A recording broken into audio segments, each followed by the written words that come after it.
இந்த ஆலயம் உனக்காக.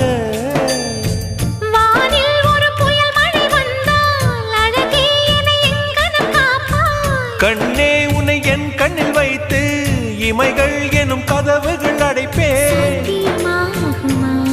நான் சத்தியம் செய்யவா? தொடு தொடுவெனவே வானவில் என்னை தூரத்தில் அழைக்கின்ற நேரம். உவா